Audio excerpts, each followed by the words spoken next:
On TikTok there lives many evils, some cringe, some criminal. Just like the Force with the Jedi and the Sith, there exists a balance. And today, we're gonna tiptoe and tap dance all over that line between cringe and criminal as we look at a completely deplorable individual named Madison who hatched a diabolical scheme to fake cancer, apparently with the goal of getting her family back together. At least according to her, that's the statement she made in court as to the motive behind faking cancer. Which, if that really was the goal of it, that is a worse plan than anything Ed, Edd n Eddy ever hatched for jawbreakers back in the day. It makes no sense, but basically, she faked cancer, eventually started getting, public speaking gigs, I suppose. She documented her battle with it in an attempt to, uplift people, I suppose. She also made a GoFundMe, which collected $37,000, which turns this whole thing from just a complete fabrication for the sake of attention, possibly, into a full-blown scam where she was taking money from people under a complete lie. And then, eventually, the whole house of cards came crumbling down after an investigation concluded that she made everything up. Now, I can't find the first videos she started to post about this. It only exists, from what I can find, in a Ray William Johnson video he just posted covering this, so I'm just going to show you a clip from that. They found a mass on my pancreas, and I had stage 2 pancreatic cancer at just 19 years old. Oh, but that's not even the worst part. She also had leukemia. The 5-year outlook of survival is a slim 11%. But does all this stop Madison? No way. She sees it as an opportunity to document her battle and uplift others. What an incredibly evil thing to lie about. Now, of course, she's far from the only person on the cyberspace to lie about having cancer. In fact, there was a really recent story I just talked about a month ago about a poker player who lied about having terminal cancer in order to raise money to enter a poker tournament. But anyway, back to Madison. So she posted a lot of update content going over what was happening, and this includes photos that she would take. Photos that she would stage, since she didn't actually have cancer. And I can't find a ton of them. The only one that I can find that was a big smoking gun is, again, from Ray William Johnson's video. So he's got, all of the old artifacts here to preserve the story, I guess. So I'll show you a picture of it here, which is this.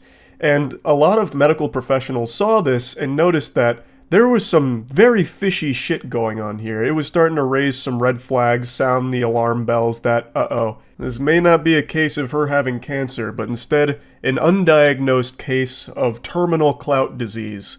God rest her soul. So the medical professionals pointed out a lot of things that just didn't make sense about the photo. Some inconsistencies, not even using real medical tape, just a laundry list of problems with the photo, and anonymously reported it as suspicious. It got the attention of the Eldridge Police Department, and they conducted an investigation, eventually subpoenaed for medical records from Madison, and found that she'd never been diagnosed with any kind of cancer or tumor from any medical facilities. So it turns out her cancer diagnosis is about as real as Goatman, which is to say, not real at all. Sorry to all the Goatman enthusiasts out there, I don't mean to burst your bubble. I know it's a tough pill to swallow, but it is what it is. He's not real. But what is real is this mugshot right here. Madison was arrested in January. I also didn't mention that even outside of that one big photo that a lot of people pointed out and heavily scrutinized for inconsistencies, she was posting other photos that weren't hers, apparently. She would use photos from actual cancer patients and post them as if they were her updates, which is unbelievably evil. The whole thing is so genuinely disgustingly evil, but to me, when I learned that portion of it, I couldn't believe just how low she sunk for this. Also, it was recommended that Madison not face prison time because she didn't have criminal history and had good grades in college, was employed, which made her less likely to reoffend, which I think is a bunch of baloney. What a load of dirty barnacles. What do her good grades in college have to do with anything here and her ability to lie about having cancer again? No, she'll never do this again. Wait, look at her report card. She has an A in kinesiology. Obviously, she's not going to pull this stunt again. Don't be ridiculous. No prison time at all. She's learned her lesson. Just slap her on the wrist, send her home. So, someone spoke up about that. Her name is Rhonda Miles, and she runs a pancreatic cancer foundation in Nashville. And they actually donated to Madison and testified at the hearing. It was devastating to sit there and watch Scott County prosecuting attorney act like a defending attorney, so that was tough. And I think she'll have a lot of questions to answer from the locals on that at some point. Why are you defending this girl when you were supposed to be prosecuting? I couldn't agree more. This is not something that is just some whoops-a-daisy mistake kind of silly, stupid, quirky, dumb decision that a young person makes. It's not. This is a cold, calculated, evil plan that she did make like $39,000 from. I don't know why they took it so lightly here. But anyway, before I get to what her sentencing looked like, why don't I let you hear from her herself when she talked about this in court. 20-year-old Madison Russo pleaded guilty to a charge of first-degree theft after police said she pretended to have cancer and received donations online.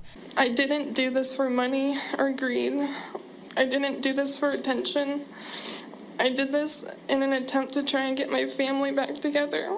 I saw a comment point something out pretty profoundly. It said her plan was to get the family back together, and it worked. They all came to court with her.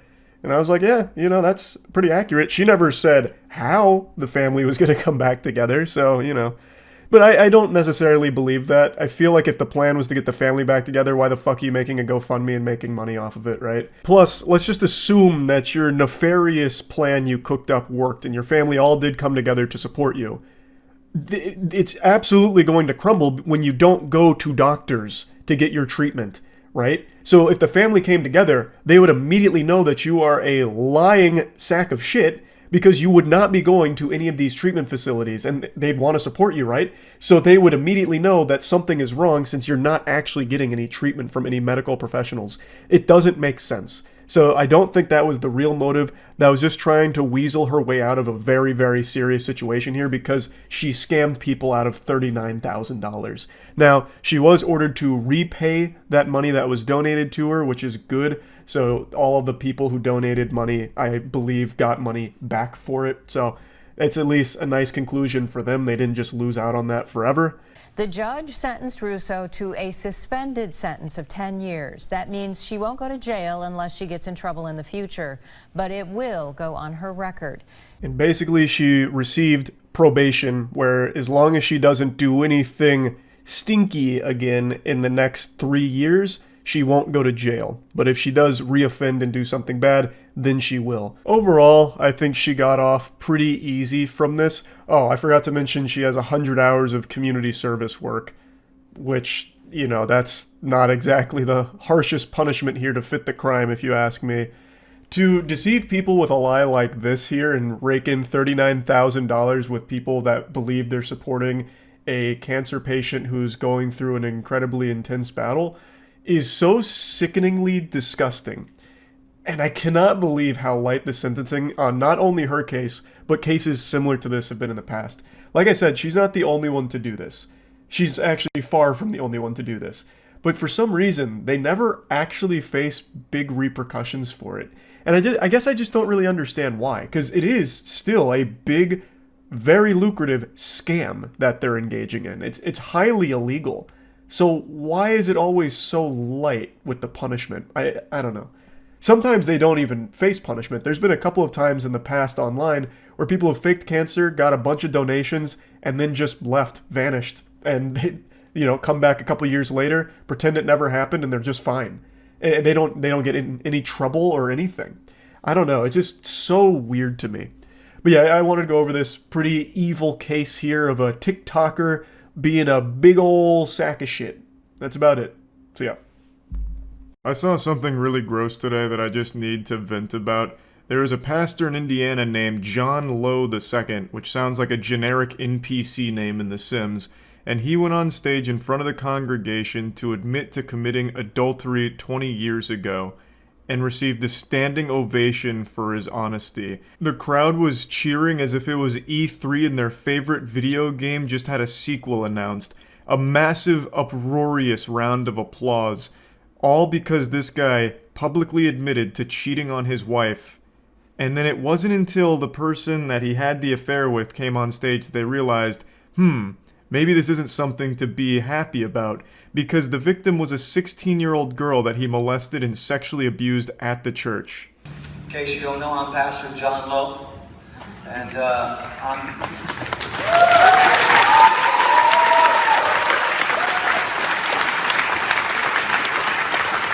I already hate this shit. Pastors are worshipped more than Jesus, it feels like. I have absolutely no problem with religion or anything like that. As most of you know, I was an extremely religious youth. I got baptized twice just because I was afraid God might have missed the first one. And while I may not be religious anymore, I do still get it. But what I've never understood is why pastors themselves are treated like gods by the people that go to church. It's super counterintuitive. It goes against everything the Bible teaches. The people are there more to worship and suck the dick of the pastor than they are to, give thanks and praise Jesus. And it happens all the time, especially with pastors like Kenneth Copeland and Peter Popoff. They'll just blatantly say, we need you to give us all of your money because we require another jet to preach the good word of the Lord. And people will happily just give up their family's entire earnings to the church, to the pastors directly, to support that greed. Just actual evil assholes. I'm getting carried away, but you can see it right away here, where they're just shouting and cheering because this guy said his own name. Dude's up there to publicly confess to an actual fucking crime, and he still can't help but get cheered on like he's a rock star for it. I committed adultery. It was nearly 20 years ago. It continued far too long. It involved one person, and there's been no other, nor any other situations of unbecoming conduct for the last 20 years. Yeah, I highly doubt that last part from the confession where he says this is the only person it happened with. I imagine he's probably done this to multiple other victims, just a little sneaking suspicion. He's doing his best to tiptoe around the details here because he doesn't want to reveal that the victim was underage and how fucked up it all was. So he's being very careful with the way he describes the adultery. While applying church discipline for sexual failure, for repentance, confession, and restoration, I myself had not been disciplined for sexual misconduct. I will not use the Bible to defend myself or to beat you into scriptural submission. I'm not gonna lie, this part actually shocked me here, him saying that he's not gonna use the Bible to defend himself. That's the number one thing the Bible has been used for hundreds of years, to defend some awful shit because of a disgusting interpretation of what the Bible says. And what's even more shocking is the way that he describes the Bible here makes it sound like it's a chair in the WWE. He says, I'm not gonna beat you into scriptural submission. Bruh, it sounds like some kind of promo material that Hulk Hogan would have said, hey brother, I'm gonna use the Bible to lay the smackdown on you at the upcoming WrestleMania Raw. Meanwhile, I hope you believe God called you here. Meanwhile, I hope you believe that God called you here, perhaps for such a time as this. To believe, to forgive, to heal, so that God can reveal His goodness to you. Man, what the fuck are you talking about? I certainly hope there'd never come a time where the Lord calls me into church specifically to listen to some bumbling goober confess to molesting a 16-year-old girl. Why would he want me to be there for that? Why would he want any of these people to go to church to listen to that? Because I know it wouldn't be for forgiveness. No shot. Absolutely not. And what makes me really infuriated here, and I guess I can't really blame the people, it's not their fault, but them just agreeing with him saying amen as if he's making a good point. When he's saying, I hope you believe God called you here for a time such as this so that way we can heal, forgive, and you might see His goodness. Phrasing it in a way where it's if you forgive me for my actions, then the Lord might be really nice to you in return. Can I get an amen, huh? You want a shiny new car? Well, you might want to forgive me for this crime. The Lord might provide. I have committed to the Lord and now to you that I will submit to the process and recommendations of this board.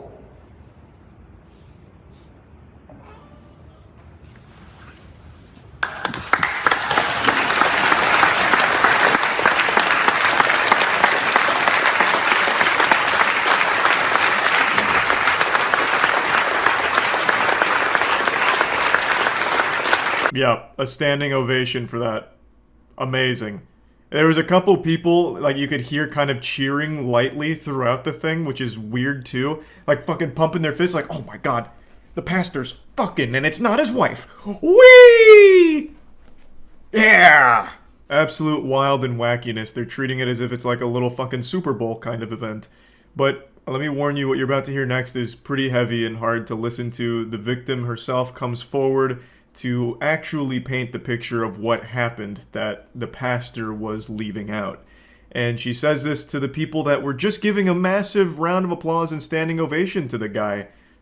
I lived in a prison of lies and shame, lying to protect the Lowe family. For years I thought I was a horrible person having suicidal thoughts, not realizing what had been truly done to me. I'm a prisoner no longer. I was just 16 when you took my virginity on your office floor. Do you remember that?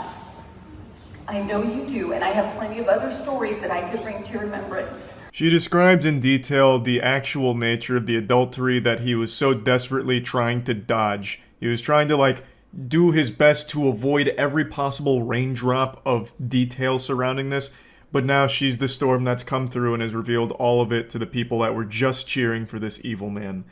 So, I don't want to play too much of it here because, like I said, it is hard to listen to.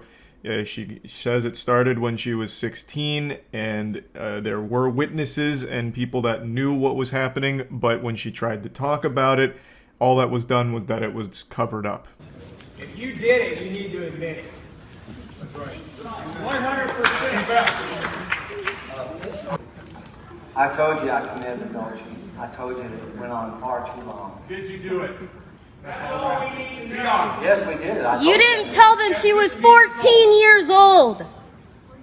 No, at 16.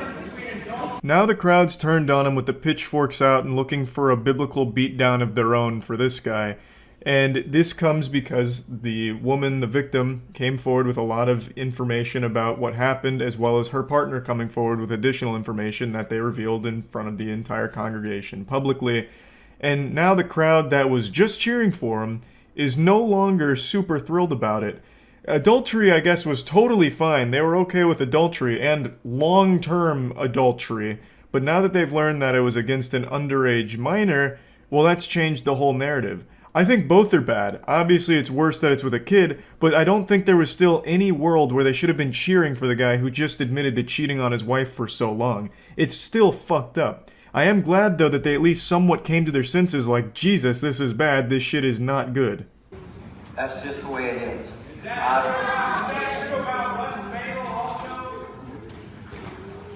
It's not all true, but that did happen, yes. And all I can do is ask you to forgive me. And I'm doing what the Bible process or biblical process is in the church. I'm stepping down, stepping aside. For everything that we have done wrong in our lives, that you begin to heal us, Lord. And then once again, I was disappointed by the people here when they went up to give this guy a hug during their prayers. I'm just gonna say it, I don't think there's any power in forgiving someone like that man. That guy is a fucking monster. This went on for years, and it started when she was underage, and it was covered up. There's no power, and there's nothing righteous about forgiving an actual piece of shit like that. So the fact that after they learned all this information, after everything that was talked about during the service from the victim as well as her partner, after all of that, they still go up there and embrace him and seemingly forgive him, I guess, if the body language is anything to go off of. Just a horde of people go up there to give a giant group hug in the showers here, all up there huddled around each other like they're trying to recover a fucking fumble in football, all around that guy, who is a bad guy and doesn't deserve the forgiveness. Anyway, this video just made me upset. I wanted to talk about it, and that's really about it. So yeah. I'll be honest, I don't usually cover topics like what I'm about to touch on today, because it's extremely serious. Usually the stuff I cover is things to point and laugh at, throw tomatoes at, say, boo, stinky, yucky, boo. Not this. This is horrifying. It's a story I haven't seen a ton of people mention, and I myself didn't know about it until a few nights ago, where just some random chatter during stream mentioned it. And I looked it up, and the information was only a few minutes old. Like, I don't even know how that guy had access to it so quickly, unless he's like one of the chief investigators on the case that just typed it in the chat. But when I looked it up there wasn't a ton of specifics mentioned about the case.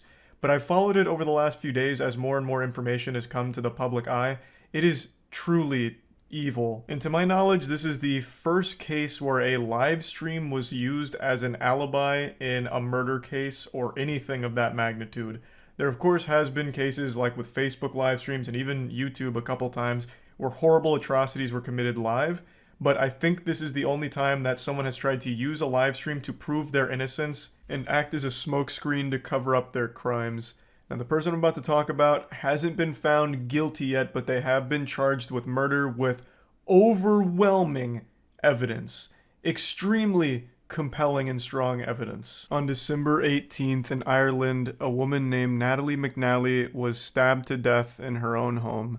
She was 15 weeks pregnant at the time of her death. And the person accused of the murder is a man named Stephen McCullough. He is a YouTuber as well as streamer. He mainly focused on toy reviews as far as I can tell, specifically seeming to be a big Doctor Who toy reviewer.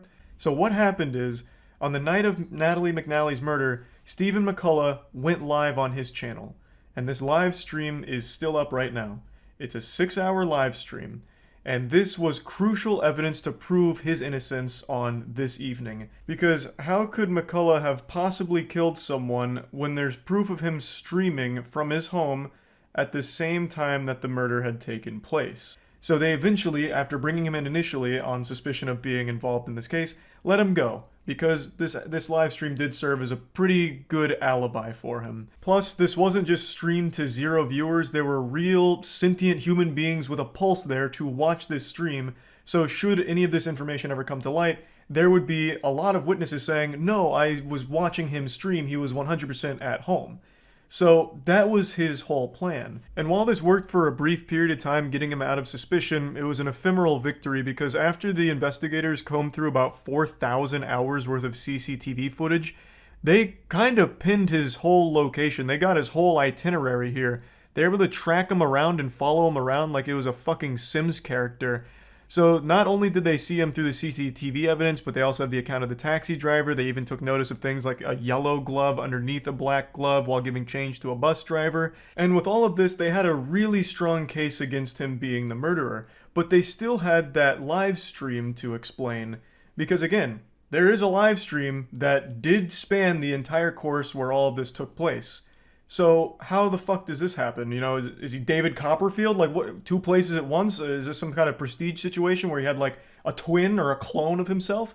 The actual answer is it's far simpler than you would possibly ever think. The live stream was fake. Yes, the stream went live on his channel during this whole period of time, but it wasn't actually a live stream. It was a pre-recorded video that Stephen McCullough had recorded days prior in order to look like a live stream, to mimic a live stream, so that way it could be used as an alibi for him. And when you watch the live stream, which again is still up on his channel, there are so many alarming red flag moments throughout it, even from the get-go.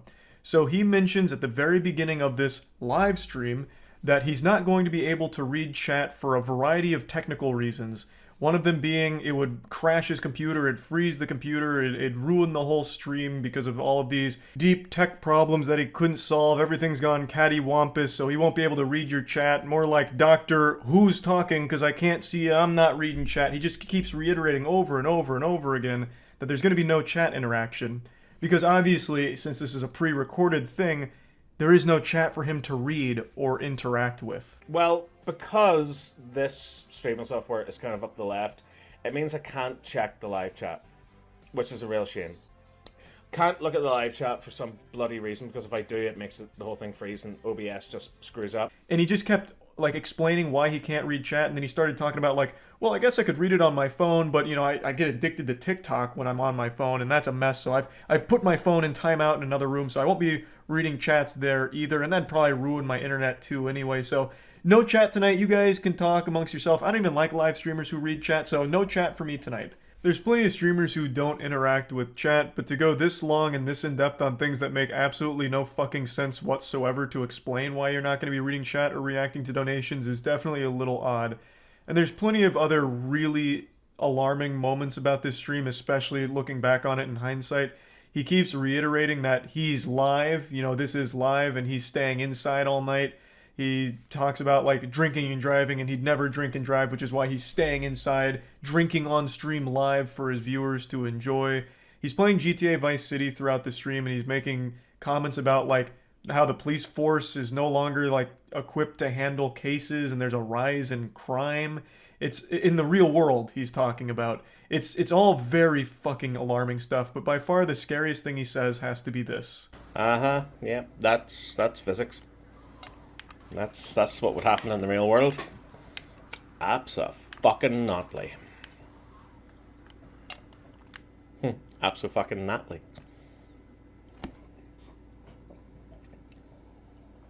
Completely out of nowhere, unprompted, he mentions someone named Natalie in a pretty menacing way.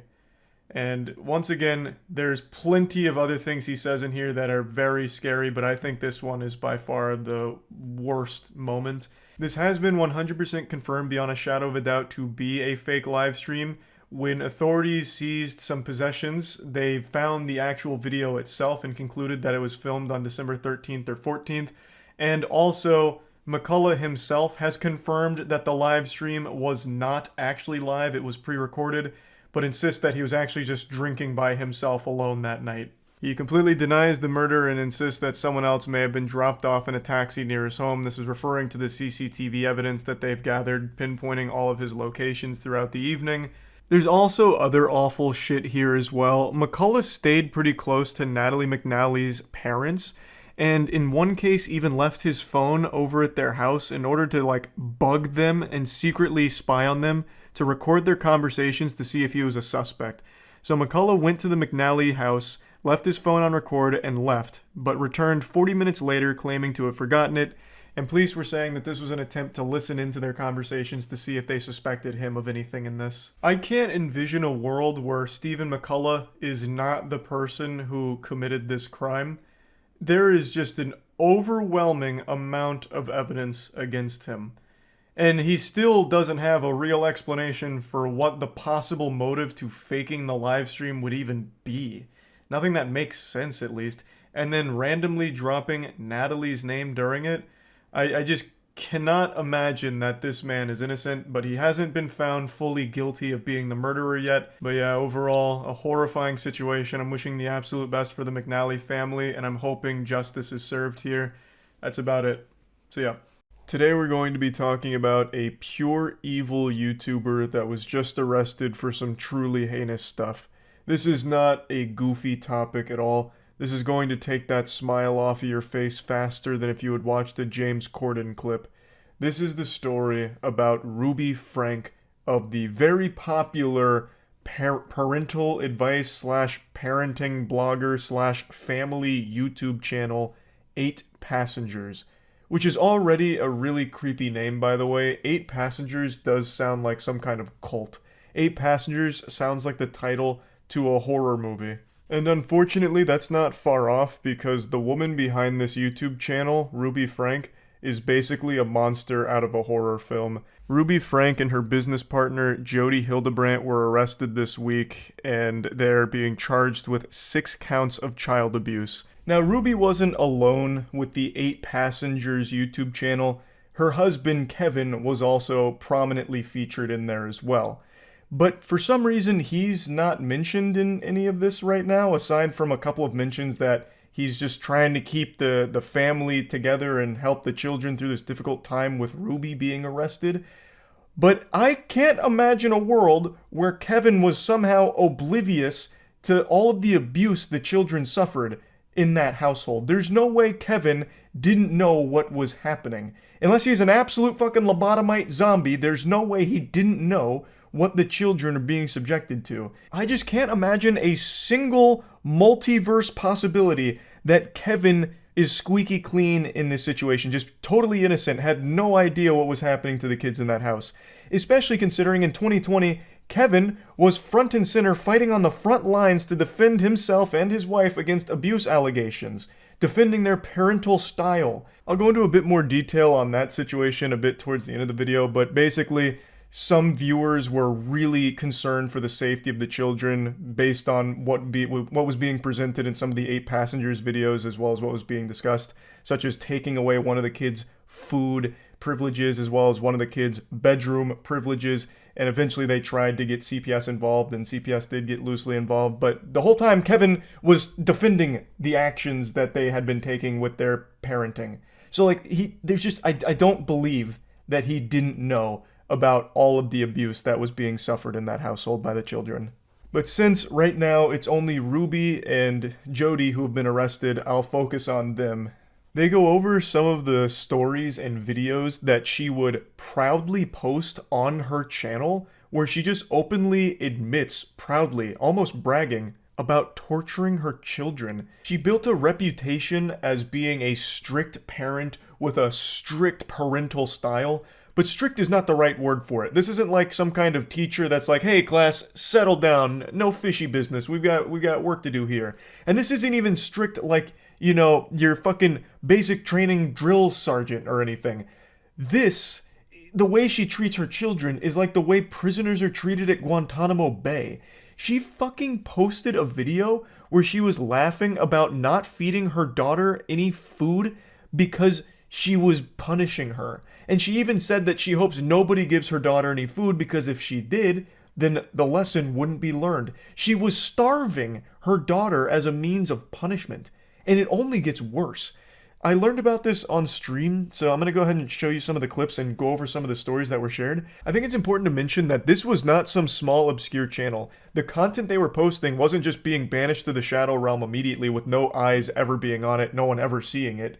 This was a huge channel. 8 Passengers had 2.5 million subscribers.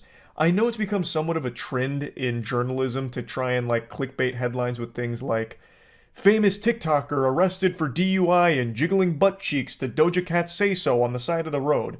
And you read that and it's very eye-catching because it's like, famous TikToker, oh shit, well who was it? And then you'll read the person's name in the article about the crime and then you'll check their TikTok page and it turns out they have 50 followers and all they do is speculate on anime power levels. And it's like, well, not exactly a famous TikToker, but it's 2023, so everyone has some kind of social media presence and journalists will oftentimes just connect it to that. So famous TikToker does this or famous Twitter shitposter does that, even though they're not exactly a famous TikToker or this and that. But in this case, it really is a famous YouTuber, a very large YouTube channel that gave tons of parental advice for a very long time, had a very successful family vlog, and then even went on with Jody Hildebrandt to start doing life coaching and general life advice.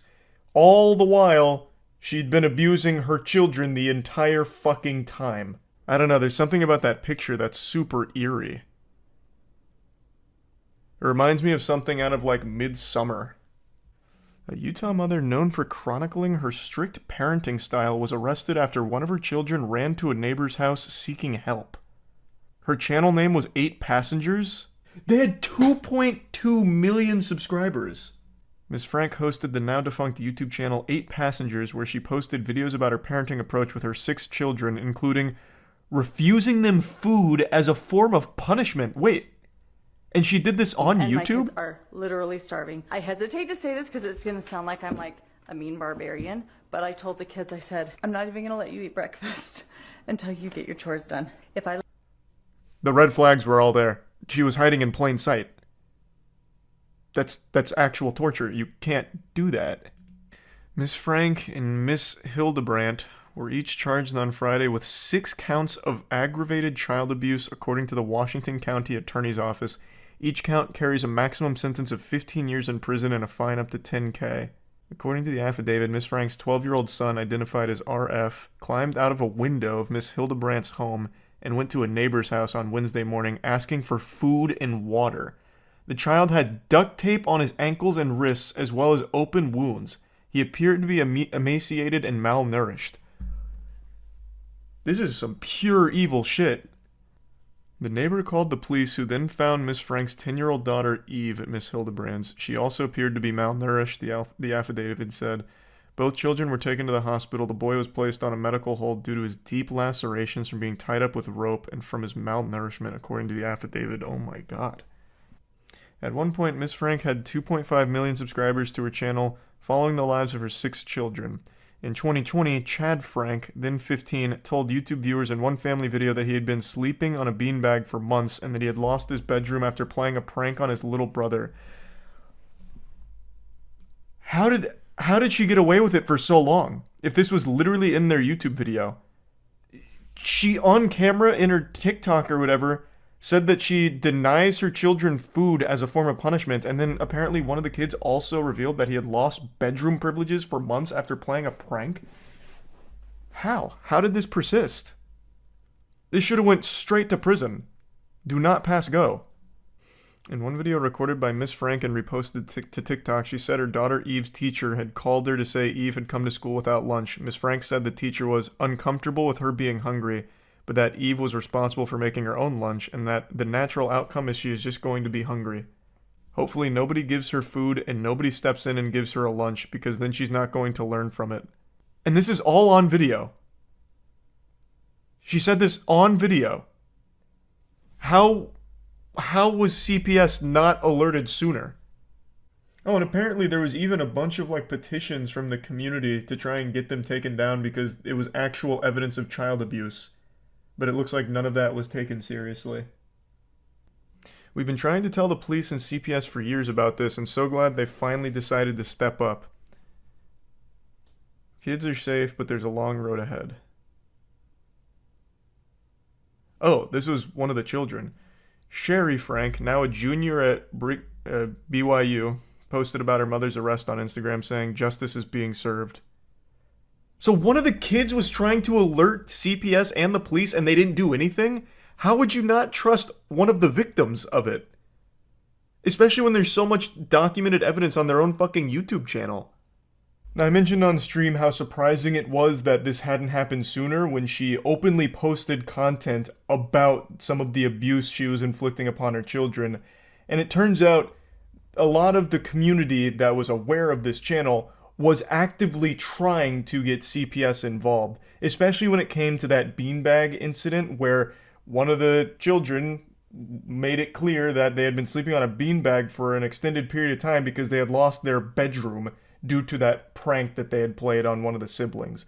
So CPS did get loosely involved at some point, but Ruby was somehow able to brush them off and nothing came from it somehow, which blows my mind because this isn't one of those situations with hindsight being 2020. This isn't one of those things where you can just say, man, if we only knew then what we know now, we could have really helped them.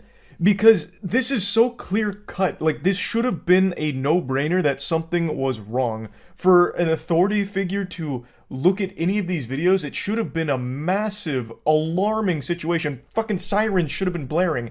The second that Ruby was proudly gloating, wiggling her finger, celebrating her incredible parenting of just depriving her children of food as a punishment, that should have been enough to get authorities involved and learn about what was actually happening here with the Ruby Frank household. It's super infuriating that this went on for as long as it did, when a lot of people did keep trying to push this forward to CPS to get them to take action, knowing that something was wrong and knowing what Ruby was posting about and saying was not okay. It's not strict parenting, it's actual abuse. By every possible definition. This is not something where it's builds character, toughen up, sport, rub some dirt in it. You're not getting breakfast. In fact, you're also not getting your bedroom. It's going to put some hair on your chest. You're going to learn something today. It's not anything like that. It's fucking abuse. This isn't parenting. I can't believe that it went on for so long. I'm happy now finally something is being done, but I feel fucking horrible for the kids in this situation that they'd been let down not only by the person that's supposed to care for them more than anyone else in the world, their mother, but they were also let down by the authorities that are supposed to be trying to help them in an emergency situation. It shouldn't have taken this long. Ruby's sisters also have hundreds of thousands of followers, so they posted an Instagram statement that said, "For the last 3 years, we have kept quiet on the subject of our sister, Ruby Frank, for the sake of her children. Behind the public scene, we have done everything we could to try and make sure the kids were safe. We wouldn't feel right about moving forward with regular content without addressing the most recent events. Once we do, we will not be commenting on it further. Ruby was arrested, which needed to happen. Jody was arrested, which needed to happen. The kids are now safe, which is the #1 priority." I've just got to say that statement of we kept quiet for the last 3 years for the sake of the children doesn't make a whole lot of sense to me, because keeping quiet wasn't helping the children. They were being abused, and if you were aware of that, how the fuck would being quiet somehow help them? How is that doing everything you can behind the scenes to keep them safe? That's doing nothing. That is literally the Simpsons meme of we've tried nothing and we're all out of ideas. Now, I guess it's possible they didn't know the extent of the abuse that the children were suffering, but even still, if you were aware of children being abused in any capacity, you should have been doing everything in your power to get the kids out of that situation. Being quiet doesn't get them out of the situation. That doesn't do anything to actually save them or keep them safe. You should have made a lot of noise and kept going to authorities over and over again, gathering as much evidence as possible to try and help those kids. And maybe they were. Like, this is, again, just a very short statement, so maybe they were, but them saying that they kept quiet for 3 years to keep them safe, it doesn't compute. Because that's not keeping the kids safe, that's keeping them locked in that prison with the monster. Now, as was mentioned by one of the daughters, there was a lot of attempts to get police and CPS involved that just didn't work. So it is possible that perhaps the sisters here were actively trying to do that and kept trying to get authorities involved unsuccessfully. It's just that saying you kept quiet for 3 years it really isn't clicking with me. I don't know why you would be quiet for 3 years if you were actively working to keep the kids safe. Let's imagine that one of the kids wasn't lucky enough to break free and escape through a window and get help from someone nearby. They'd still be tied up right now in that house, and you would still be being quiet. This fucking ridiculous silence is golden strategy didn't help the kids. The only person it helped was your sister, because it allowed her to keep abusing those children for 3 more years. And the only reason this even came crumbling down and she finally got arrested is because one of them broke free, covered in deep lacerations, and was able to get help so they could all be saved. Had that not happened, you would still be quiet and those kids would still be suffering. I know I'm getting pretty heated here, but this story is just infuriatingly evil. I am happy that Ruby and Jody have been arrested. I hope they get the absolute maximum sentence here.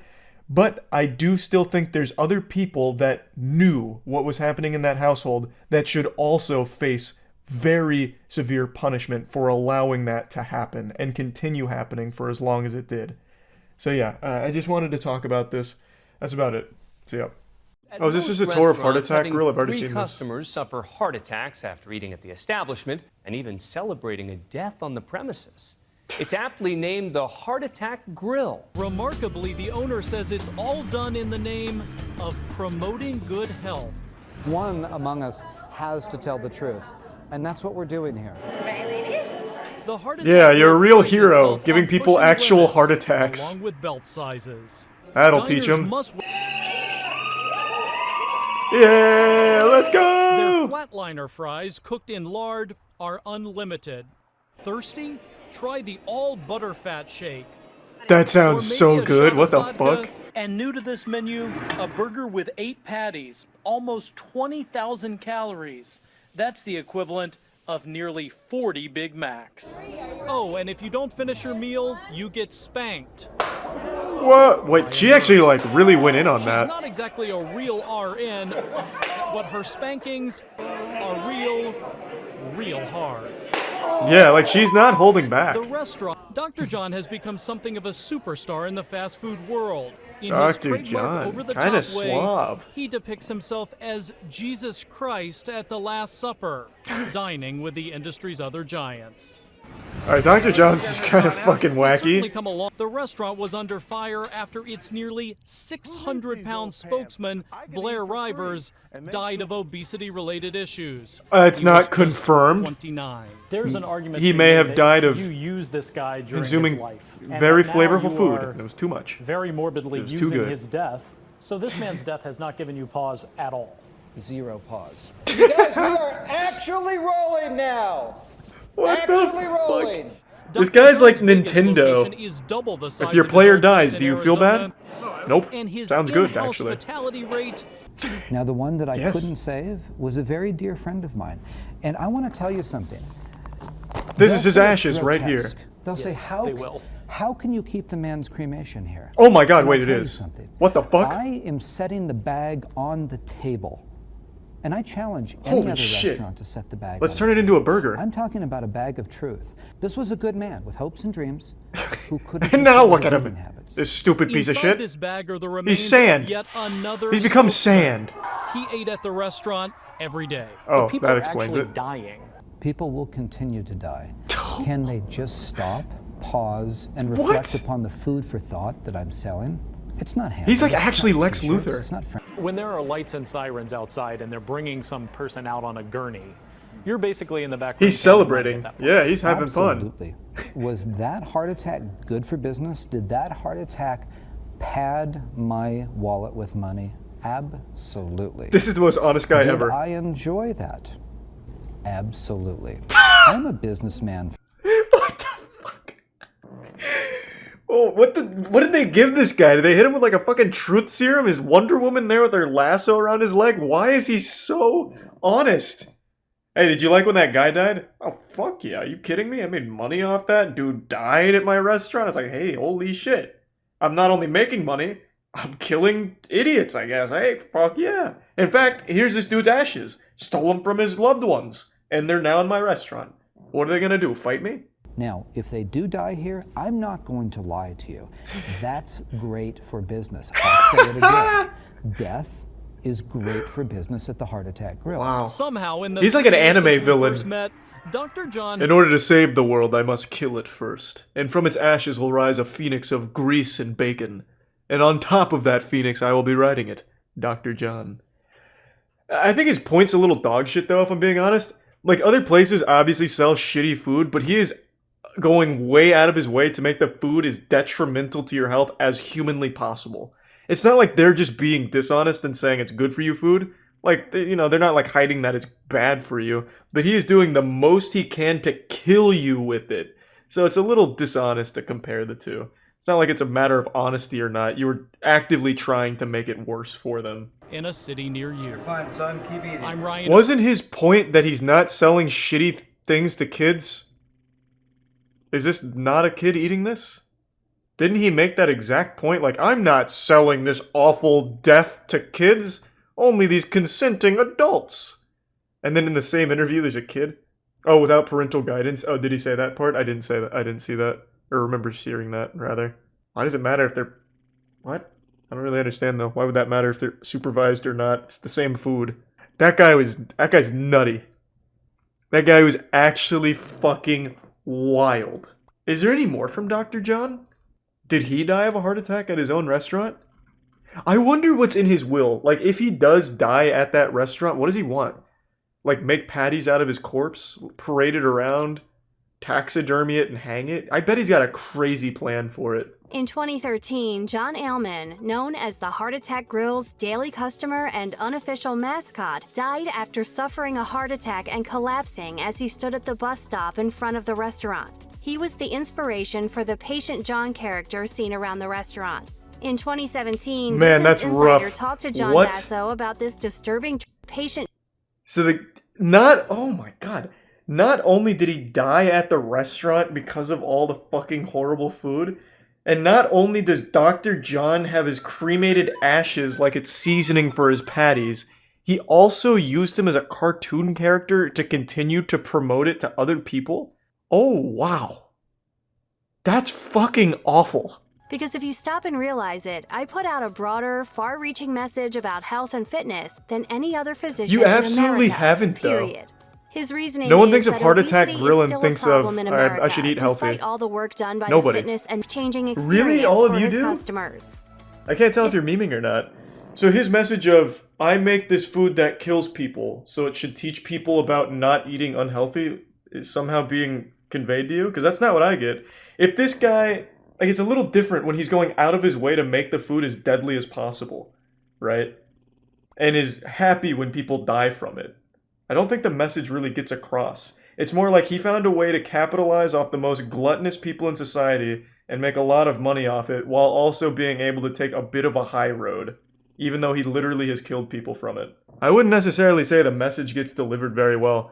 That's like saying because McDonald's exists, it has taught me to eat healthy. I just don't think that really works. In 2013, he was on Bloomberg's In the Loop with Betty Lou to talk about his food when he pulled out a plastic bag of powder and put it on the desk. Then he said, John's ashes. I'm here with the cremated remains of someone who died at my restaurant. He died of a heart attack at my restaurant, and I'm putting the bag clearly on the table. I wish that Burger King, McDonald's, and everyone else would do the same thing.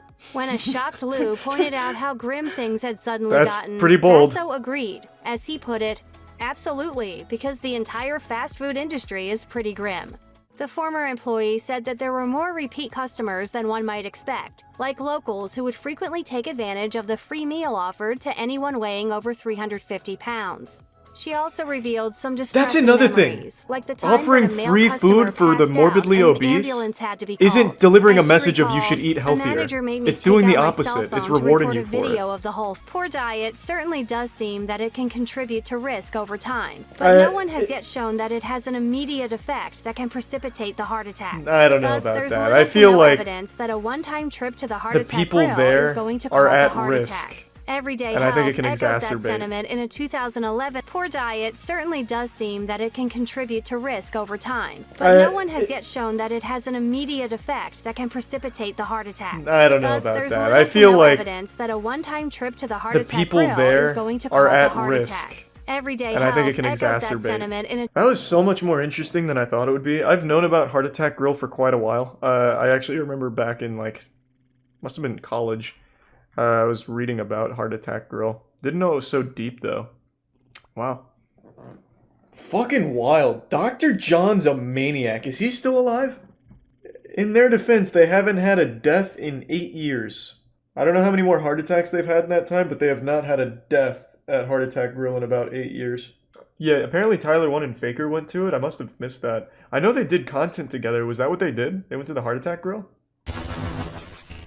We here at the Heart Attack Grill. Yeah. Now, I don't know what to expect, but let's go! Jesus, Tyler's like a real YouTuber. Look at him go. Is Dr. John here? Heart Attack Grill. This is our entire menu. You guys have to wear hospital gown, and if you guys don't finish eating, you get 3 spines. He's making goofy thumbnail faces and everything. The wine comes to the table in an ID bag. How do you guys even stay open? That's pretty cute. Not really, but we tried. I'll tell you what caught my eye right away. This octuple? The octuple bypass. Octuple, and then 40 slices of bacon. Then I'm trying to add 40 slices of meat. Any sides? The fries, and then I'm also trying to get this. What the chocolate fuck is he doing? So it's actually made with almost a... You're gonna give me a full stick. I'll take a full stick. Yeah, I just tier 1 wallboard. Single. Come on, you gotta get the... Dude, if you want the single, you can take it off the top. Dumb, okay. Hey, peer pressure. Let's go. Faker going in now. Imagine if someone had a heart attack and died during this video. I have not. Just some stranger in the back. Maybe, do you think I can get one bite? Does he even finish a single patty? All the single ones. I feel like one patty's already like 6k calories. My heart! Somebody help me! It's honestly pretty good. Listen. This is so I don't know if wholesome. I'm done or not. I'm saving. It's like an episode of SpongeBob. It's time for your surgery. Like SpongeBob and Squidward go to the Heart Attack Grill. Great. I'm gonna love it. I don't know if you will, but I'm gonna love it. Listen, don't do it too hard. Oh, it's gonna be hard. How many? 3. I mean, can you at least make it fast? Like, bah, bah, bah. Probably not. Hands up. Feet together. It's gonna break the paddle on his You're ass. gonna be so assertive, man. All right, here is 1. Holy shit, she cranked that. That windup was nuts. She's getting like a Happy Gilmore running start. She hates him. I'm so sorry. I actually bet that would hurt like a bitch. But I'm glad I could do it with you, Faker. Me too.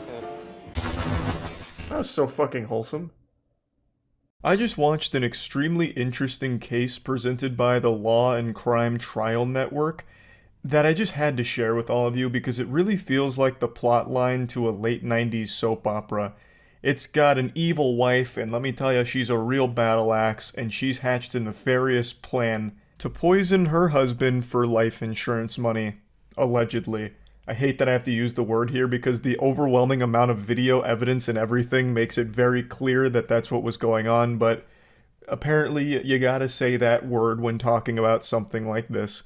But anyway, that's not where the whole story stops because the husband becomes aware of it, but can't act on it right away, so has to continue to play along with the woman that's actively trying to kill him. And then when he eventually takes it to authorities, they initially don't act on it, so then he has to gather even more evidence. It's just so fucking wild, and I just have to show this to all of you. Because this really does feel almost make-believe. It feels like something Darman would write if instead of making, don't judge a book by its cover videos, he made murder mysteries. A military wife is now charged with attempted first-degree homicide after her husband allegedly caught her on camera pouring bleach into his coffee maker. He says it was all to get life insurance benefits. It really does make me giggle every time allegedly is thrown out in a case like this where you can actually just watch it happen on the fucking Jumbotron. And especially with this one because the husband was super thorough with all of the hidden cameras he set up. So you can get like a 360-degree video of all the poisoning attempts. You got every goddamn cinematic angle imaginable. And yet still allegedly poisoning attempts. Again, I fully understand why they have to keep saying that word here because she hasn't been found guilty in court yet of all of the charges. But I mean, it's pretty clear. The answer to this game of Clue is Feliciano in the kitchen with the bleach and coffee maker. Like, we can tell. The man, quote, suspected someone was tampering with his coffee, and in May 2023, while still in Germany, he set up a camera in his house.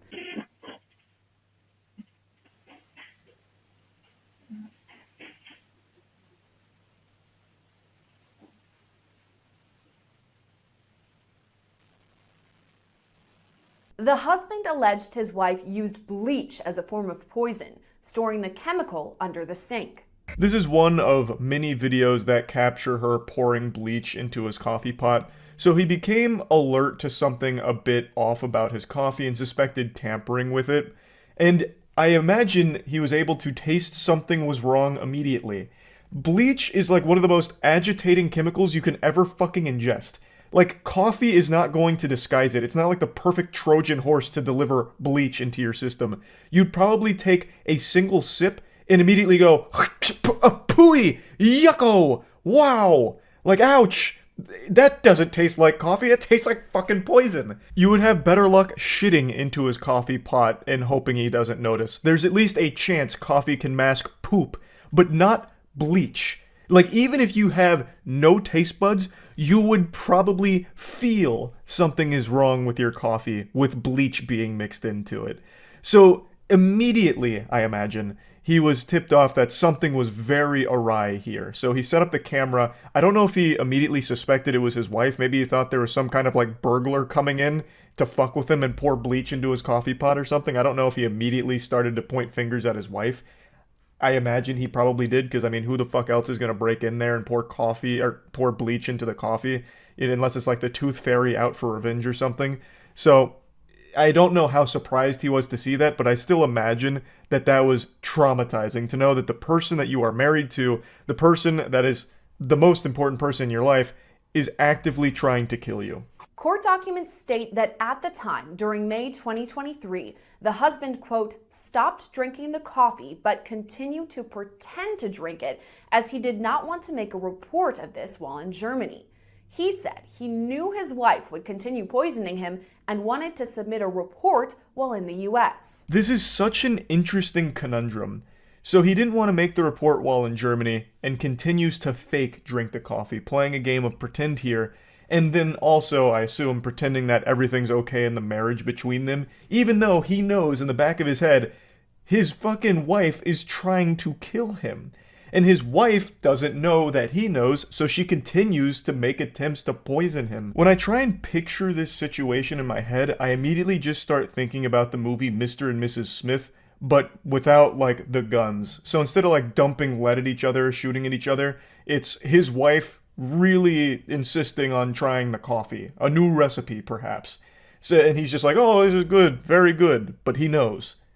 1 month later, in late June, the family returned to the United States and was stationed at an Air Force base in Tucson, Arizona. At that point, additional cameras were set up. Video captures Feliciano Johnson pour something into the coffee pot and look over her shoulder to see if anyone is watching. By early July, her husband reported his findings to the Tucson Police Department. So this ruse continued for over a month, with the husband pretending to keep drinking the coffee, giving his best Oscar-winning acting performance. Honey, this coffee is so good. Wow, delectable. Rubbing his tummy, all of that. I also can't help but wonder if he tried to, like, mess with her a little bit. Not trying to poison her, obviously, but, like, make her believe that the poison was working. Like, did he start faking a sickness or something? Did he start, making it seem as though he was falling ill in order to see how she'd respond? Like, he just, puts a thermometer in his mouth and he's, like, looking real pale and he's like, oh, babe, I don't know what's going on. I'm not feeling too good. Making a bunch of, like, coughing noises to see how she reacts to it, to try and catch her with, like, joy in her eye that her plan is working. Or if he just simply kept drinking this, or pretending to drink the coffee, and his wife must have thought that he was fucking immortal, just legitimately immune to poison. Which is a pretty scary thought, and pretty concerning considering he lived with her and went through this for over a month now, with someone actively trying to murder him. And if she really thought that bleach had no effect on him, like he was just built different, bleach doesn't work, I just would be worried that she'd try other things that maybe he didn't pick up on, or wouldn't have picked up on if it continued, you know what I mean? But anyway, he gathered all this evidence and then he brought it to the authorities. Showed the officers at the front desk the video, but since you could not clearly see what she was pouring into the coffee maker, the report was taken with no follow-up. At that point, he purchased additional cameras disguised as fire alarms. He set them up in the laundry room and in the kitchen area where the coffee maker was located. So it wasn't actionable evidence because they couldn't clearly see what she was pouring into the coffee maker. So the guy says, alright, fuck it, check this out then. You need more? I got you with more. So he sets up a ton of cameras, gets every possible angle here. He's got so many cameras set up, he could probably render his whole house in VR with this kind of setup. So he's got everything covered. Now you can clearly see that she's pouring bleach into the coffee maker in certain videos. And he even goes a step further by conducting his own at-home experiments to confirm his theory.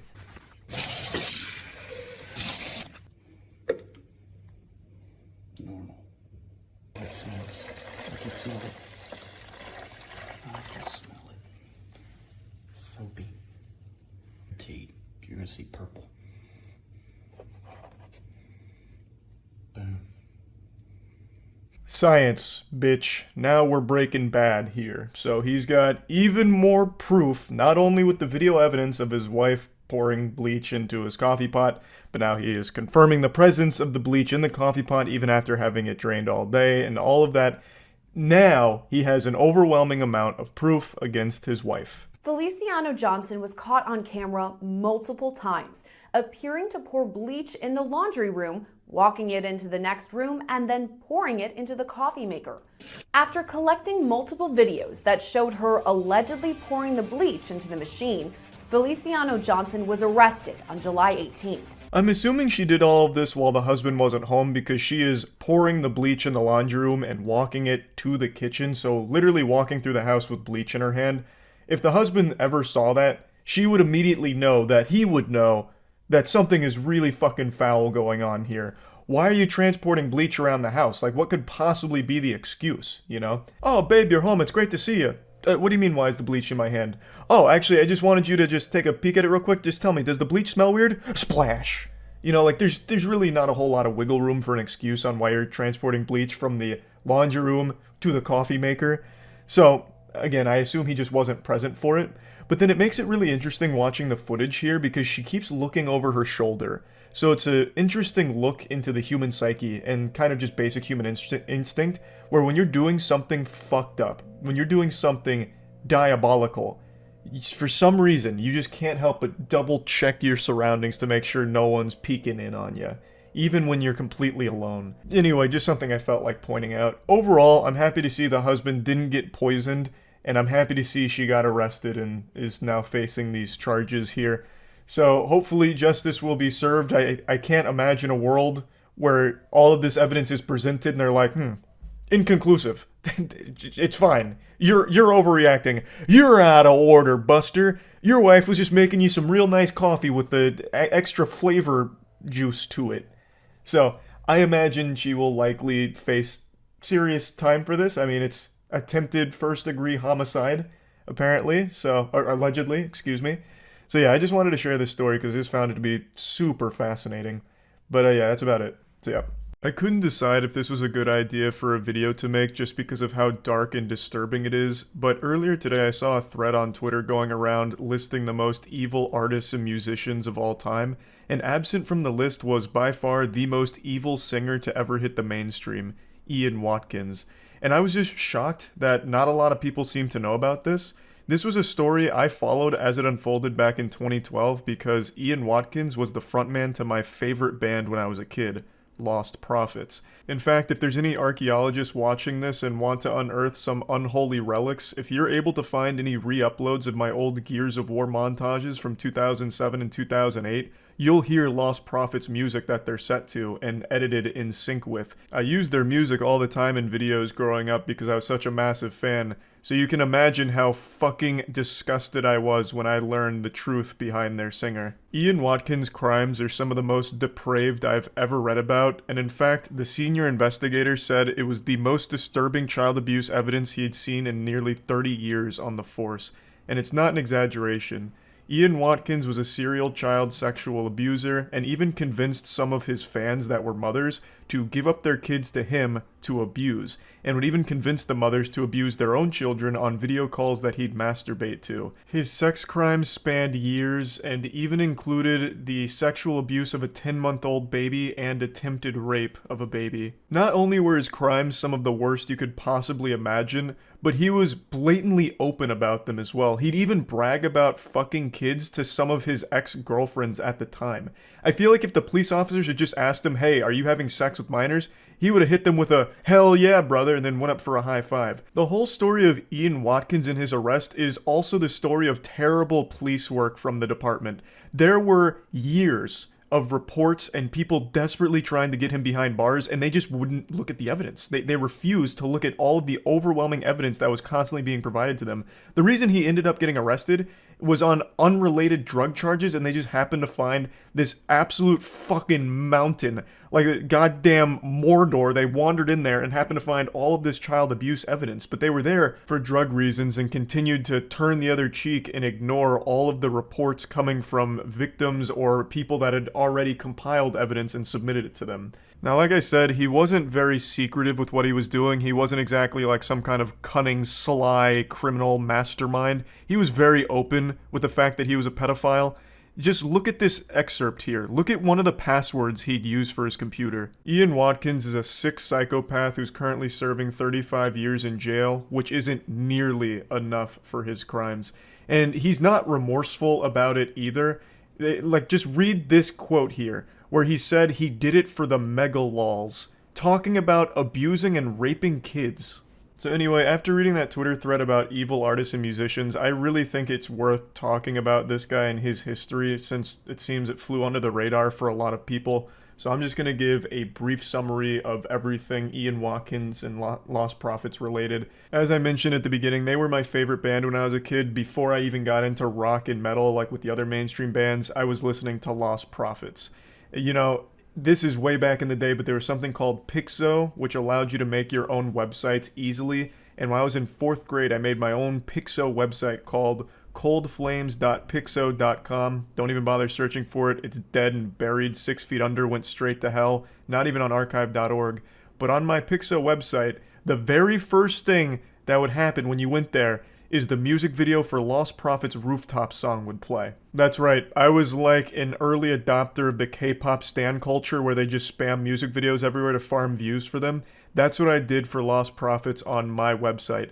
So their music video for Rooftops would play, and then if you went to any of the other links on the side, a different Lost Prophets music video would play. I don't remember everything I posted on that website. I know a lot of it was RuneScape related, like giving updates on my character, But when I was giving updates, you would always be having a Lost Prophets music video play, like Shinobi vs. Dragon Ninja or something like that. But yeah, all that to say, I was big into the band, so this shit hurt a lot learning about this. I've always had that mentality of you need to separate art from artist when it comes to things, but I've been unable to do that for this band.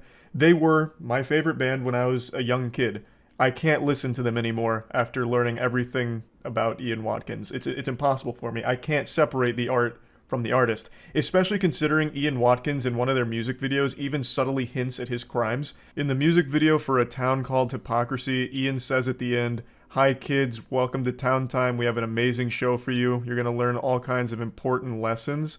And in hindsight, it's pretty clear what he was like saying here, knowing his history and what was actually going on behind the scenes. And it's so fucked up. Now let's get into the actual timeline as well as history of Ian Watkins and the band. I'm not going to be showing much footage at all here. I'm mainly just going to be telling the story. It just doesn't really sit right with me to show anything from them. Knowing what we know now about Ian Watkins, it just feels fucking weird and yucky. However, there is a great breakdown of this whole situation from a channel called penguinz0, and they do show footage from the band as well as interviews of Ian Watkins, and they do a great job with it, so I recommend checking that out if you're interested in seeing more from the group as well as Ian and who he was as a person. But for me, I'm not going to be showing any of it, so let's get into it. Ian Watkins was the stepson of a Baptist minister and was an honor roll student. He basically fucking straight A'd his whole career as a student, graduated with honors from the University of Wales, and then in 1997 formed the Lost Prophets. They saw moderate success with their first album called The Fake Sound of Progress, but it was in 2004 with their follow-up album, Start Something, that they really broke into the mainstream spotlight. They sold 2.5 million copies and were propelled into stardom. They had their music videos on MTV. They even had Last Train Home on the soundtrack to NFL Street, which was a great game. NFL Street had a fucking wild soundtrack, but yeah, they were there. They were everywhere. Montages, back when Halo 2 montages were just starting to get their feet, Lost Prophets really took it by storm. They were a mainstream success, pretty much overnight with Start Something. With all the success came a lot of fans, many of which were underage girls that Ian Watkins would invite backstage after gigs. And from a couple of sources I've read, there were even rumors circulating around this time from media outlets that noted that there were minors backstage at these concerts around Ian Watkins, which made them uncomfortable, but they didn't really report on it or do anything on it, so I think that's a big fucking blunder from them. That is absolutely something that I think they should have raised an eyebrow with and looked into a bit deeper, but regardless. 2004, they had Start Something, they were blowing up. Ian Watkins was already abusing his status and starting to bring underage girls backstage. Then around 2008, he started getting addicted to hard drugs like crystal meth and cocaine. There was even a music insider that revealed more information to the depravity that was happening behind the scenes. They really blew the lid off the case of what was exactly going on back there. One of Ian Watkins' exes gave an extremely in-depth explanation for all of the awful shit that he was doing and interested in, from child pornography to bestiality to him believing he was invincible and untouchable. Her name is Joanne, and she spent years gathering evidence against Ian Watkins in order to get the authorities to take him in, investigate, and arrest him, but was ignored at every possible turn. I think penguinz0 video does the best concise breakdown of the timeline here, so I'm just going to play a short clip from it before getting a little more in depth. But did find it strange that there were so many young girls around the band that often. Joanne began receiving disturbing text messages from Watkins in 2008, following an incident in a video discovered by the police, in which the two are having sex, and Watkins is heard to tell Joanne that he can't wait to get you pregnant so they would have a child to abuse. Joanne then received a text message from Watkins in 2008, in which he bragged to Joanne that he had sex with multiple underage girls. Joanne, disgusted by this, went to the police immediately that same day, but unfortunately this would be the first of many instances in which Joanne was ignored. It is worth noting that she did also say some horrible things to Ian. However, her side of the story is she was trying to gather as much evidence against him as possible to submit to the authorities to trap him and bring him to justice. So I think that's worth bringing up. She went to the police multiple times with her phone and laptop and asked them to look into it. Here's all the evidence, now please use it. and they never did. I don't know what their excuse was for not investigating further, maybe because she was a sex worker for a time, so they didn't take her seriously, but they just wrote her off as an angry ex. Ian Watkins would regularly brag to her about having sex with kids. He would even send her images of actual, like, sexual abuse of children, and they just never took it seriously, at least not until Ian Watkins was actually arrested, and then they launched a massive investigation and arrested Joanne for possession of those images that Ian sent her. So she got arrested for the possession of the evidence she was gathering for the authorities who just weren't doing their job here. She was eventually cleared of these charges, but still, just an awful situation all around. He could have been stopped much, much earlier if the authorities had bothered to look into it even slightly. Because, like I said, he wasn't really hiding anything. There were a lot of rumors dating as far back to 2004 about some of the awful shit he was doing. Like, they could have just done the bare minimum and gotten this guy way before 2012. You know, in that time, how many more victims were there, you have to wonder. It also wasn't just Joanne that was submitting all of this evidence or making all of these claims against Ian Watkins. There were a lot of different people that came forward. For example, an Australian woman told police that Watkins was a child abuser and drug abuser. Her email even concluded saying, "Do not disregard this as it's serious." Nothing happened. There was other complaints, including intelligence reports about Watkins' drug use and sexual interest in kids that kept getting submitted to the South Wales Police Department that didn't get investigated. In March 2012, a woman even told police that Watkins may have sexually assaulted an 11-month-old boy, and then even described images that could be found on his computer if they searched. But they didn't search. Now, I'm going to look into the case just a bit, but I'm not going to go that deep because it's way too gross to talk about. It's so bad, in fact, that the judge that sentenced Ian Watkins, as well as the two mothers I mentioned at the start of the video that abused their kids for him, he said this: "Those who have appeared in these courts at the bar or on the bench over many years see and hear a large number of horrific cases. This case, however, breaks new ground. What you three did plumbed new depths of depravity." The full sentencing remarks can be found online, but I don't encourage anyone out there to read them because they will make you sick to your stomach. You will absolutely fucking puke. It'll ruin your whole day trying to read this. I'm only going to read a couple and bits and pieces of them. I can't read half of this shit. It's so fucking painful to even say. I'm only going to do a couple here, just to give you an idea of how bad this guy was. This isn't even the whole thing. So here, count 18 dates back to March 2007. You met after a Lost Prophets concert when she was a 16-year-old virgin. The prospect of taking her virginity excited you. You got her to dress in a schoolgirl's outfit and you videoed her and you having oral, vaginal, and anal sex. You asked her whether she enjoyed being your underage slut. At the end, you urinated over her face and told her to drink it. That gives you some insight into your attitude to young females at the time. Over 5 years before counts relating to count 19 dates back to August 2008. The girl was another fan, age 16. You videoed her having oral sex with you, and she is seen snorting white powder, which you told her was cocaine. This next part, I think, is going to be one of the most disturbing things you'll probably ever hear. This is in regards to the mothers, to one of them in particular. But you were a mother. Your infant was only 10 months old. A mother naturally loves, protects, shields, nurtures, and cherishes. Your infant would have trusted you implicitly. You betrayed that trust. What did you do? You had a detailed discussion with Watkins about the sexual acts to which the two of you were going to subject your infant. That's as far as I'm going to read, because then it goes into detail about what happened with Watkins, the mother, and that baby. And there is a video of it where they are sexually abusing a 10-month-old baby. And it's described in detail in the sentencing remarks. It is horrific. And this isn't all of it. Like, these were only 3 counts that I just read to you. It goes on and on and on. I think Ian Watkins is the biggest monster to have ever existed in any capacity as a celebrity or a singer, and just one of the most depraved individuals I've ever read about. They talk about the child pornography images and videos he has with kids aged 2 to 12. It's like an endless amount of the worst things you could possibly imagine. So yeah, I think the answer to who is the most evil artist or musician of all time is Ian Watkins. There's a long list of horribly fucked up celebrities out there, and I think Ian Watkins is somewhere towards the top of that list. That's about it. So yeah.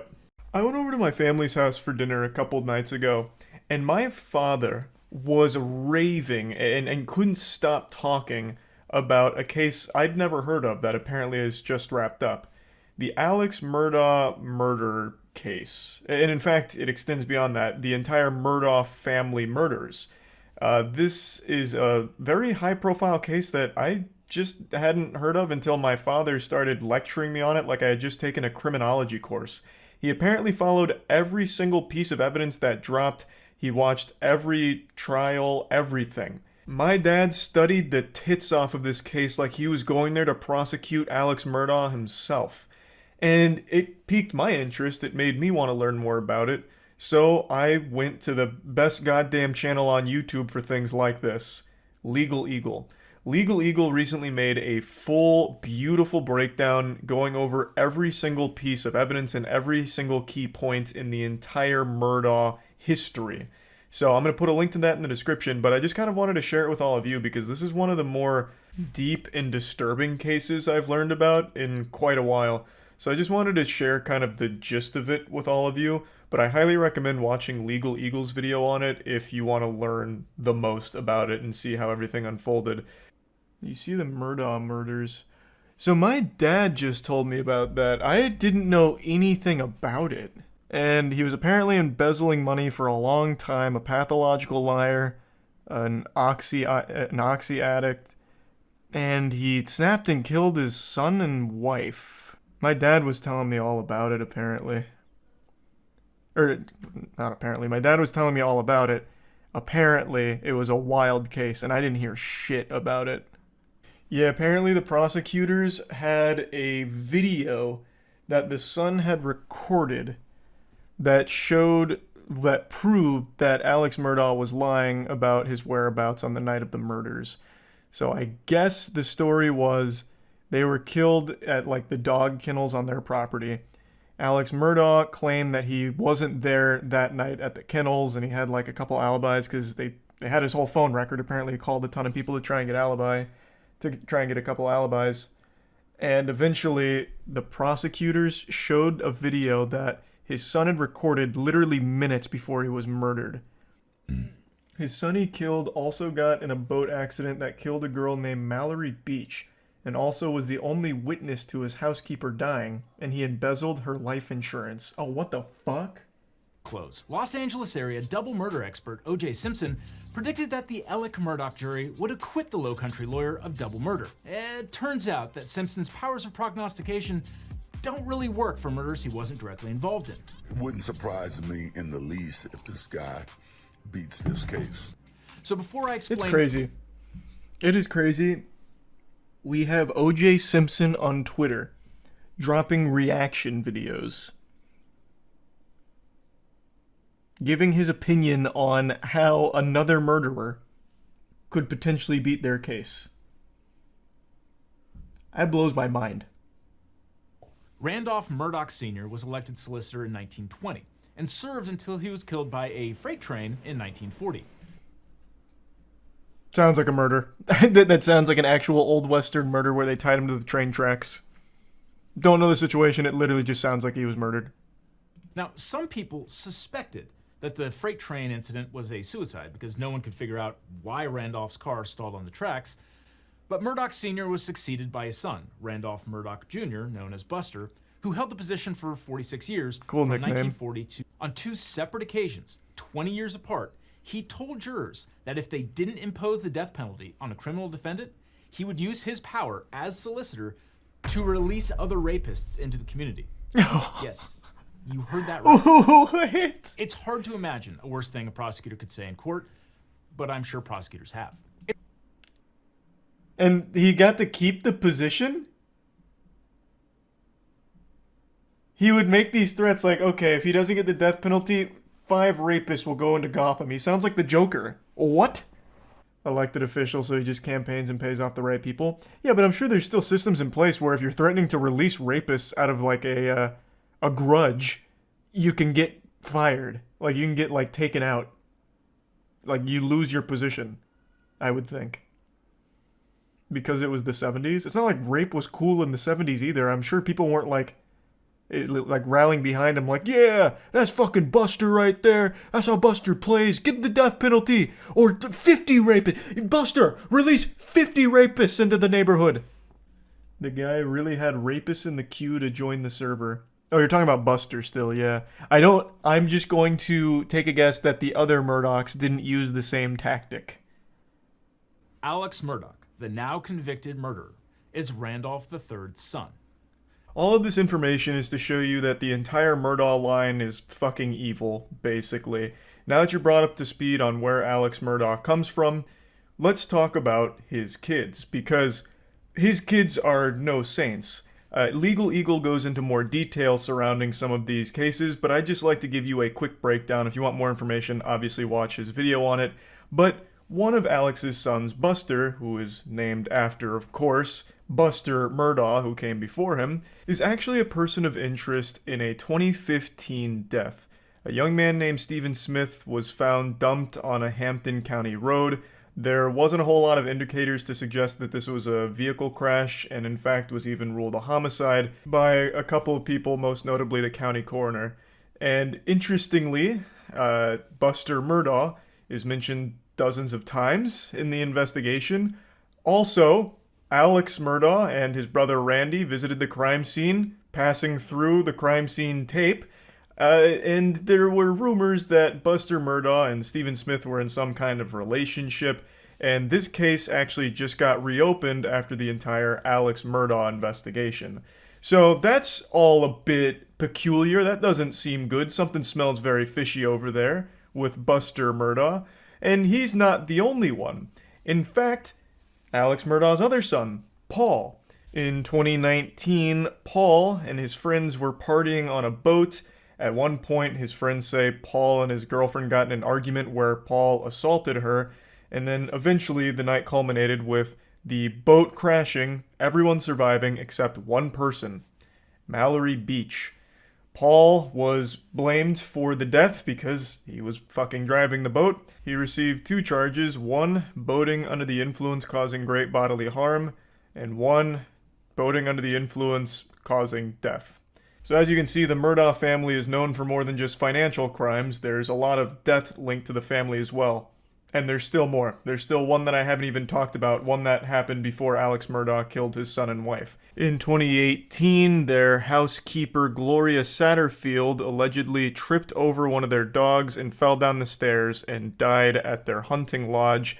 Alex Murdaugh then instructed Gloria Satterfield's sons to sue him for insurance money.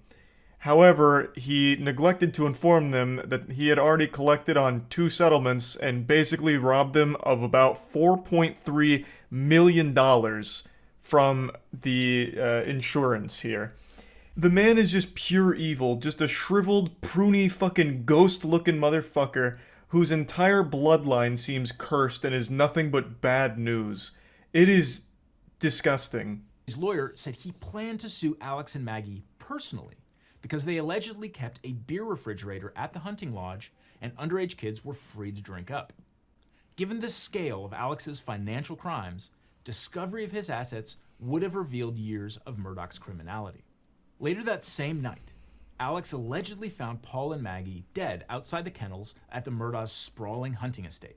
I'm really trying to break this down into the most concise form possible just to convey like the general story of the situation, but again, I can't recommend checking out Legal Eagle's full video on it for the absolute best breakdown. In a nutshell, years and years and millions upon millions of dollars of stolen money and financial crimes were about to be brought to light, all of which Alex Murdaugh was panicked about.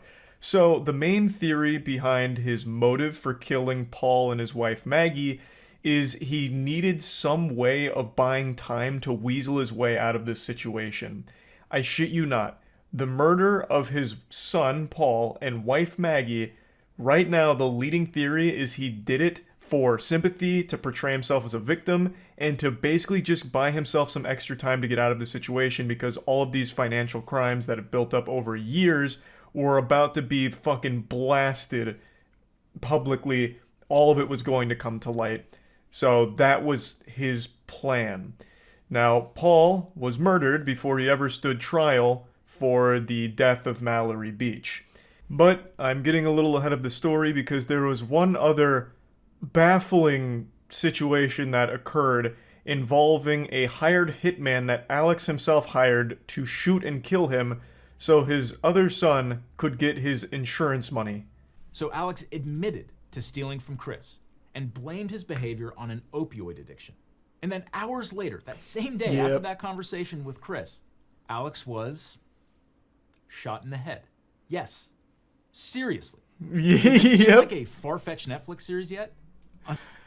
So, now we're at the part that I know. Everything that preceded this, fucking wild.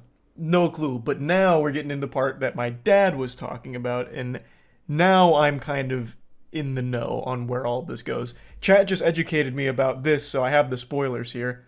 But I guess I won't drop the spoilers. But I see now what has happened and how things have got to this point. Yes, but I mean, I'm okay. Alex later admitted that he hired his cousin Eddie to shoot him. So Alex's remaining son Buster could get the life insurance. $10 million life insurance policy. But apparently cousin Eddie wasn't up to the job because the gunshot Good picture, wound was National just a blaze Lampoon. that temporarily blinded Alex. Eddie would also turn out to be Alex's oxycodone dealer.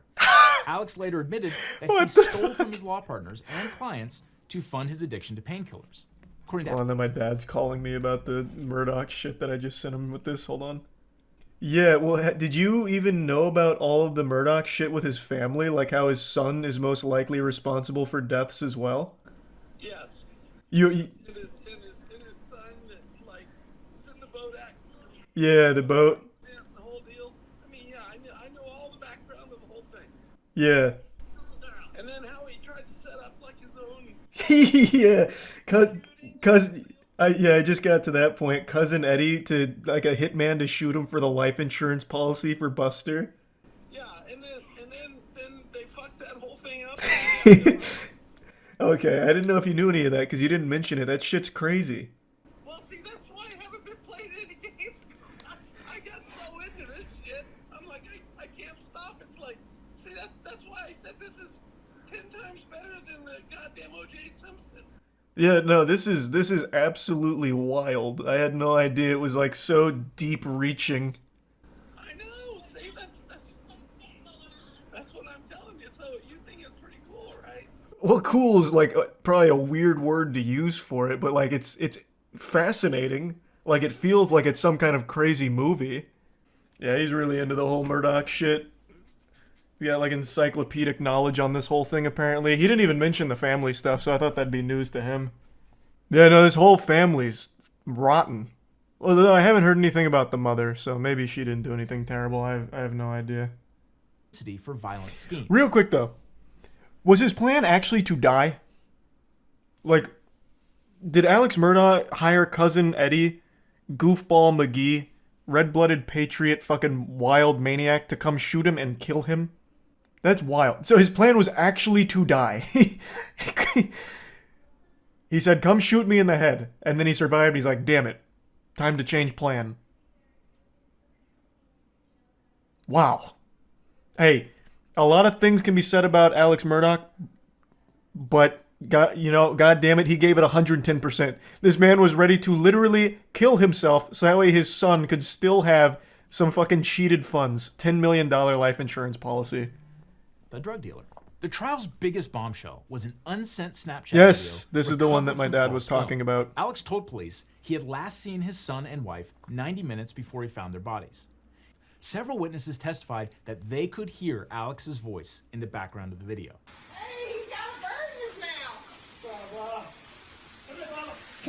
Did the Snapchat video influence Alex's decision to testify on his own behalf?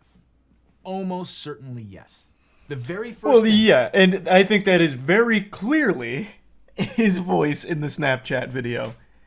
Very clearly. Alex did on the witness stand was fess up that he lied about being at the kennels. Alex admitted it was his voice on the video. Were you in fact at the kennels at 8:44 p.m. on the night Maggie and Paul were murdered? I was. Did you? So then he absolutely just admits to a lie right there. I do want to point out, this man's got some wild hair coloration here. This looks like a weird slider in a Dark Souls creator. He looks like a French fry with like some cheese sauce on the top. That shit is going hard. You lied to Sled Agent Owen and Deputy Laura Rutland on the night of June 7th. I did lie to them, and I'm so sorry that I did.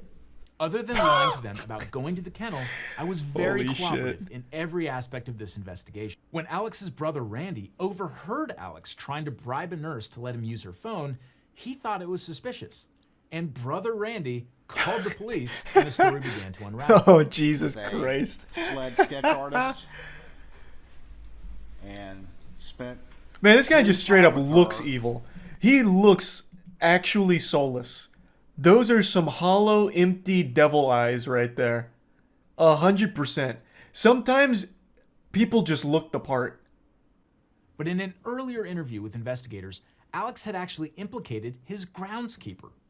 He also told the jury that someone angry about the death of Mallory Beach committed the murders. These inconsistencies undermined Alex's credibility. Then there's the mess with Alex's financial crimes. The prosecution argued that Alex's financial crimes couldn't be separated from the murders because exposure of his vast financial crimes was one of the motives speaks to his for killing characters. Maggie and Paul. Well, not only that, I imagine that also helps to demonstrate, like, make a character profile, right? I don't know if that is actually something that's usable in court, but doesn't that also serve to poke holes in the credibility since all of these financial crimes hinged on a bunch of lies and embezzlement and all of that? Or is that not allowed?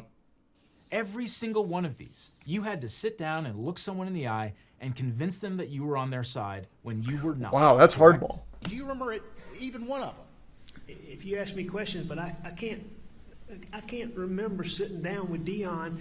Alex's response? What I admit is I misled them. I did wrong, and that I stole their money. What Prosecutor Waters was getting at was this. Ladies and gentlemen of the jury, Alex Murdaugh is sitting there and looking at you and convince you of something, but you shouldn't believe him. Just look at how he lied in the past. That's Moreover, strong Alex as fuck. testified that all of his financial bad deeds were caused by his drug habit, which was costing him as much as $60,000 a week. As for the weapons, prosecutors said casings for bullets from a .300 Blackout rifle were found near Maggie's body. And the Murdaughs owned a rifle chambered in .300 Blackout, and the weapon is now missing. Alex also couldn't account for the clothing he was wearing on the day of the murders. His clothes had never been found. His mother's caregiver testified that after the murders, Alex tried to remind her about what he was wearing. I guess it's easy in hindsight, but I feel like even if I was in the court as this was unfolding, the second it came to that point, both of those in conjunction, I'd be like, well, he fucking did it. What kind of coincidence is that? Oh, so they were killed with .300 Blackout rounds. Oh, you have a weapon with .300 Blackout. That's a weird coincidence. Can you bring it in so we can just make sure like everything's, all good? Oh, it's missing. Well, what happened to it? Oh, you don't know. Oh. Okay, well, what about your clothes? Can we, like the clothes you were wearing on that night, maybe they picked up some forensic evidence from the real killers. Oh, you lost your clothes. You're telling me a burglar came in the middle of the night while you were sleeping and took the fucking clothes off your back? Even your dirty goddamn undies, he took them? Oh. Like, what the fuck? This is outrageous. The speed of the jury's verdict, just 3 hours of deliberation Oh, after nice. a trial lasting a month and a half. That's a gold split. Speaks volumes. Yeah. The day after the verdict was read, Alex Murdaugh was sentenced to 2 consecutive life sentences for murdering his wife and son.